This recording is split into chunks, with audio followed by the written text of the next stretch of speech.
Welcome to another Limitless Treasures tutorial. Today we thought we would talk you through how to put together a DIY starter craft kit. Hi, I'm Jenny. And I'm Jules, and together we form Limitless Treasures. So we've been crafting for a long time and we've realized that there are a few must-haves to make a successful project, and we'd like to share them with you today.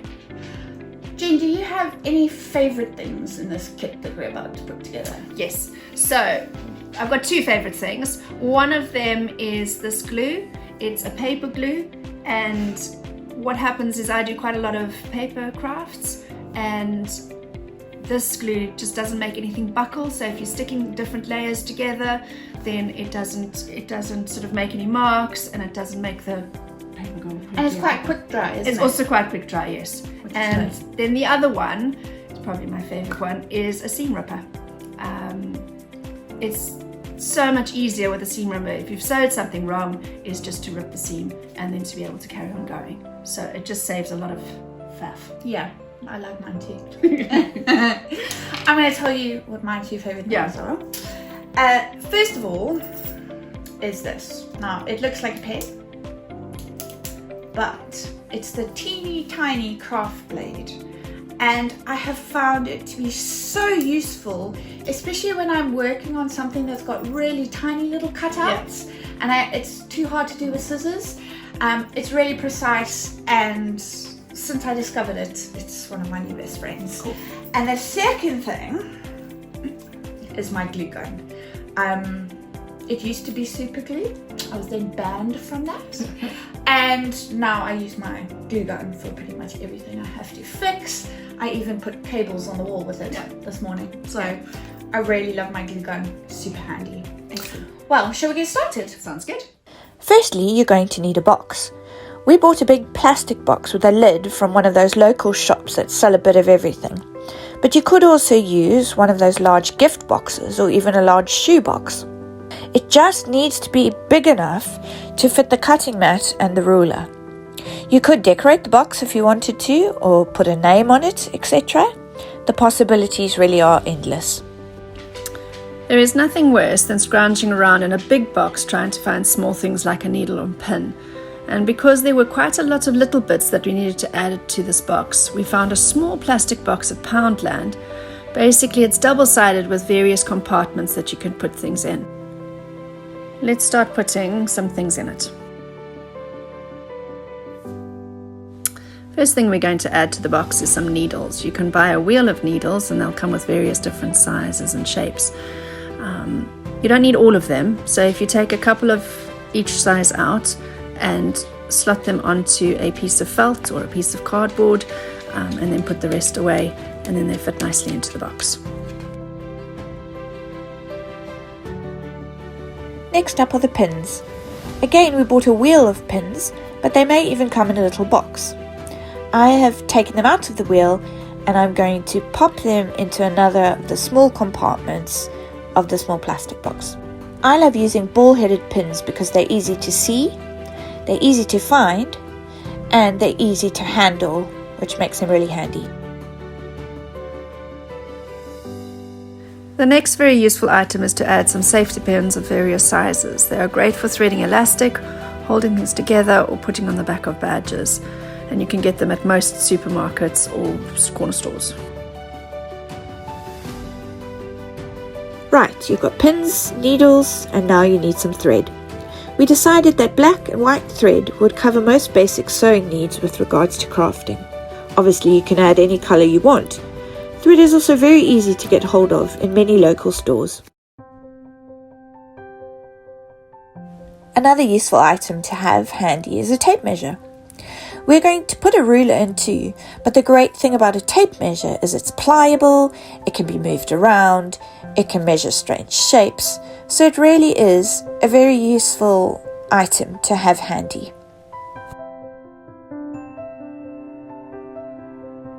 These strange looking devices are actually fantastic. I don't know about you, Jen, but I remember growing up cutting circles out of cardboard and then having to thread the yarn through and through and through, and it nearly drove me mad. Well, I'm so grateful to whoever invented and designed these pom-pom makers. We could, if it would be helpful at another point, do a tutorial on how to use them, but basically they go together. You wrap the yarn all the way around like this, you close it up, they click closed, and you cut after you've made a knot. And they honestly take what, like an eighth of the time? So I've got quite a few of these, but just to show you, I've got 2 different sizes.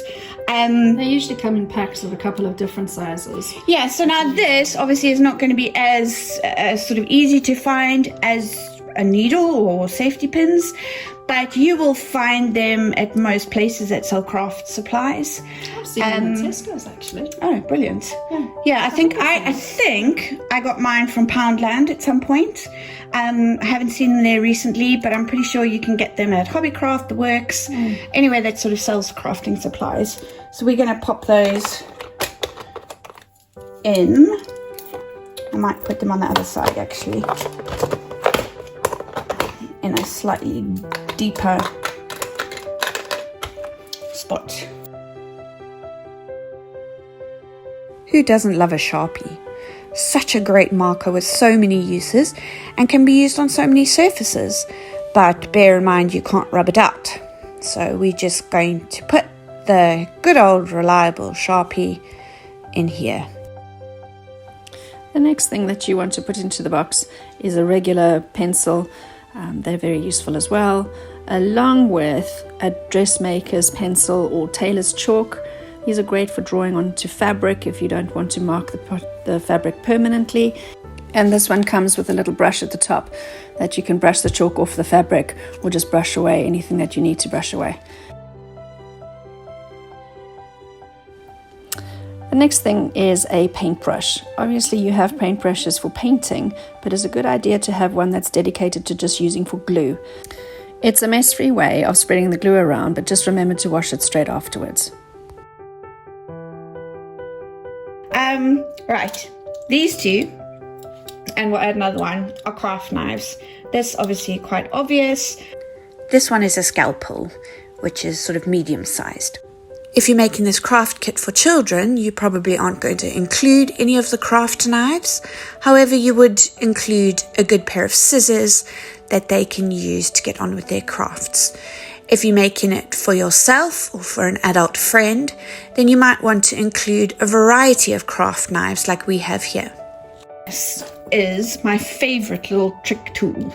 It looks like a big clicker pen, but it has a tiny little blade at the end. And this is so useful if you've cut out a shape and you've got a slightly jagged edge, or you're trying to cut a small circle out of a piece of cardboard or fabric or something, then this guy is fantastic. He's easy, his blade retracts, and he's one of my best friends. These big box cutters are a useful extra. Great for cutting thick card and polystyrene, but be very careful, they can be incredibly sharp. There are 2 more small items that we can add to the plastic box that often come in very handy. Firstly, one of Jenny's favorite tools is the seam ripper. She showed it to you earlier. Now, one would think that you would put the pointy end into your seam to unpick the stitches. However, when you are trying to undo a whole long seam, you actually put the end with the little red ball on it. I don't know if you can see that, this bottom end. You put that into the seam and then you run it all the way along the seam and it undoes the stitches really quickly. It is such a useful tool when you've sewn something and it's either incorrect or the wrong placement and you just want to undo it quickly. However, if you are just wanting to sort of unpick 1 or 2 stitches, then absolutely you would use the pointy end of that. So we can put this little chap into our plastic box. The next thing, it might seem obvious, but it's a clothes peg.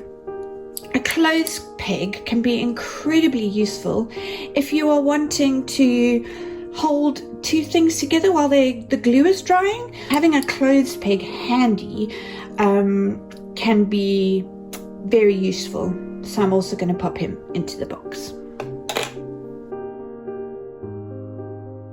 So this is a really good glue for using with paper. It doesn't make paper buckle. So often when you use glue, sometimes it'll make the paper go wet. It comes in a really big bottle, so it comes out quite quickly. So sometimes if you just pour it into a little container, you can also get needle nose little bottles that then make it that you can use it more precisely. So just be aware that this runs quite quickly when it comes out the bottle. Yes, so you have to be very careful.